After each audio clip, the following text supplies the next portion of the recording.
Hello, my name is Ed. Today I have another film review. This one's going to be a little bit different. Normally, when I do these things, it's either some anime that I just discovered or, um, an older action film or maybe some trashy B movie or something like that. This time it's going to be Superman versus the Elite, which was released in 2012. It was directed by Michael Chang. The voice acting includes George Newbern as Superman, Polly Perrette as Lois Lane, and Robin Atkins Downs as Manchester Black. This story is an adaptation of a comic book that came out several years ago, back in 2001. It was Action Comics issue 775, and the original title was What's So Funny About Truth, Justice, and the American Way.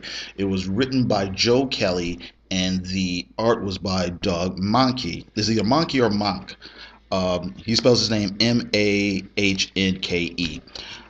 Basically, the premise of the story is, we start out in Metropolis with Superman. He's our old-fashioned noble hero. Some people think of him as kind of corny. Some people think of him as kind of campy or whatever.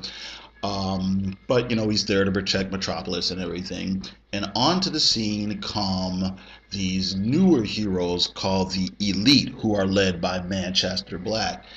And these guys are they're a little bit younger, a little bit more hip, also a little bit edgier and a little bit more dark.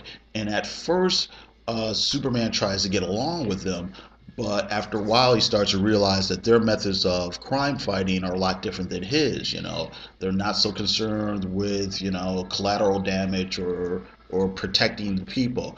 They're a lot more willing to use extreme violence or to kill to reach their goals or whatever. And this starts to rub Superman the wrong way. However, the general public really loves the Elite. They love the fact that these guys are just a little bit more hardcore.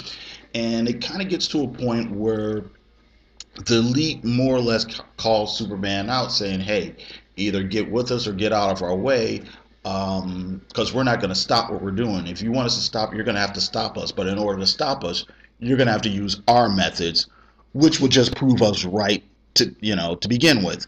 So, and of course, it does lead to a big physical confrontation and everything. And yeah, I thought it was a fun story. I kind of liked it. It was quick. It was well paced. I really like the idea of putting the hero through not just the physical challenge, but giving him kind of a moral and ethical challenge that he has to deal with. Maybe people don't need Superman even more. The whole theme of it is, does Superman's more traditional morality, more old-fashioned values, does that still have a place in today's more cynical world? So I liked it. I thought the voice acting was, not super stupendous or anything. It didn't knock my socks off or anything, but it was good. It was very good for what it is. I like the animation. I like the art style. Quick and well paced. I can't remember how long it is, but normally these DC animated things are about like an hour and 10 minutes or something like that. And I think they were able to work all the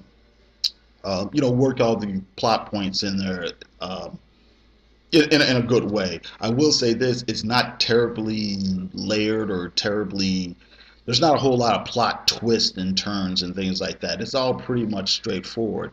But like I said, taking on that level is actually pretty good.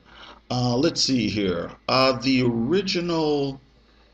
Um, well, here, let's go here. You might not be able to tell if you haven't read any comics from the last 10 years or whatever. If you just pick up uh, this movie and just watch it fresh, but the Elite, back when the original story came out, are kind of a loose parody of a superhero team called the Authority, which was also published by DC under their Wildstorm emblem. And the only real direct kind of like spoof or anagram is probably Manchester Black. The other characters, in a way they could be, in a way they can't. They're a little bit kind of vague. Maybe somebody is Swift, maybe somebody's the Doctor, but then maybe they're not. And it doesn't matter. It doesn't matter. What matters is these characters were supposed to be stand-ins for that sort of extreme '90s superhero that we were getting at that time, or I should say, actually, we are kind of coming off of that whole sort of grim and gritty period. For a minute there in the '90s, um, you had a lot of comics coming out of either Image or a lot of other places where you had these characters are the whole grim and gritty period. Some people refer to as the Dark Age and stuff like that. We had characters who were a little bit more morally ambiguous. A lot more violence in the comics. People who kind of were more willing to kill, whether it was Spawn or the Wildcats or what have you. Some of the Marvel and DC characters supposedly got a little bit darker and whatnot. So the elite were kind of a stand-in for those characters. Just to talk about the Authority a little bit more, it was originally created by Warren Ellis, and I think Brian Hitch did the art for the first 12 issues. And I know Warren Ellis has gone on record saying that he just wanted to do the most extreme, big budget Hollywood action movie blockbuster that he could. And so a lot of the plots were really about, everything was about the end of the world and all and that was it. It's all about mass destruction and whatnot. And plus, Warren kind of has sort of this kind of cynical, sarcastic sense of humor as well. So that all kind of came into play. Now, when he and Brian Hitch left, the comic was taken over by Mark Millar and Frank Quietly. And Mark Millar put a lot more satire into his stories, but he also really doubled down, I think. That's just my opinion, but I think he really, went for the extreme violence and the outrageousness. I think at one point they even used the tagline in one of the ads saying something to the effect of, we're going to save the universe no matter how many people we kill, or something like that. And so, yeah, this is kind of, you can read this story kind of as a reaction to, those type of comics that were coming out at the time. It's interesting because this story also kind of shares a theme in a way with, if you've ever read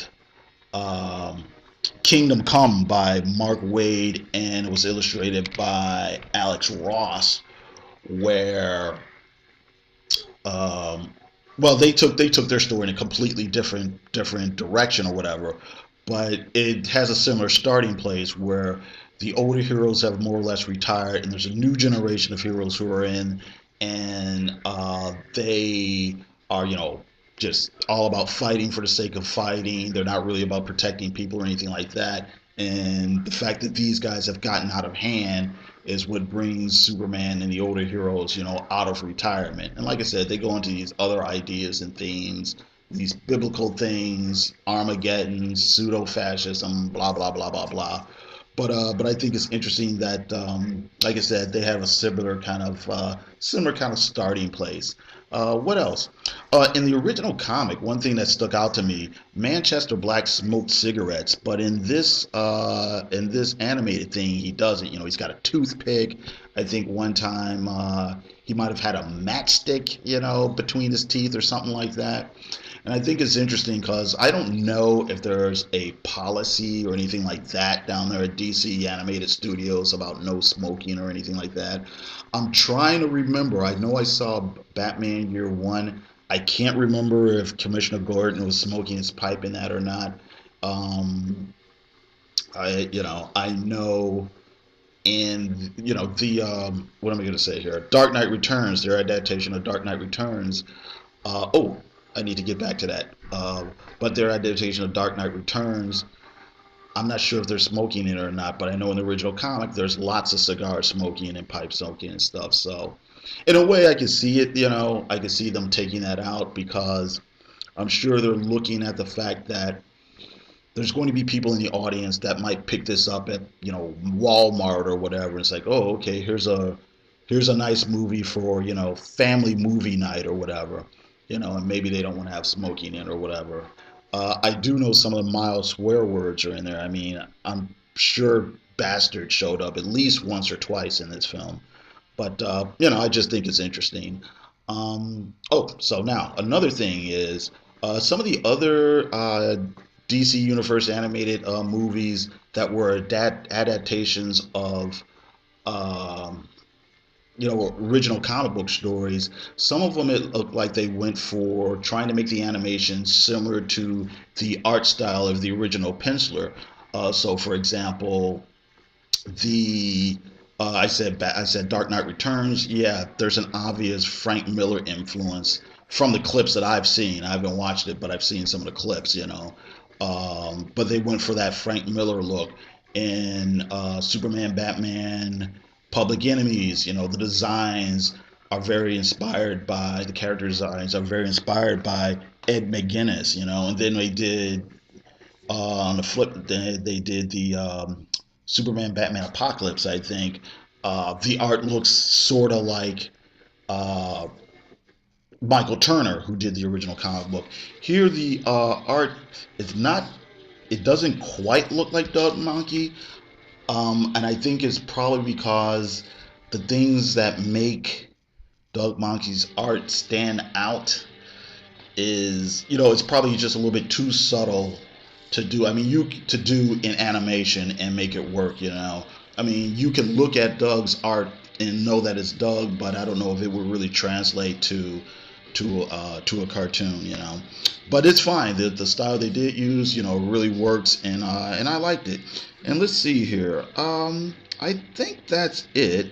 Like I said, it was a fun movie. I like the kind of moral implications of it.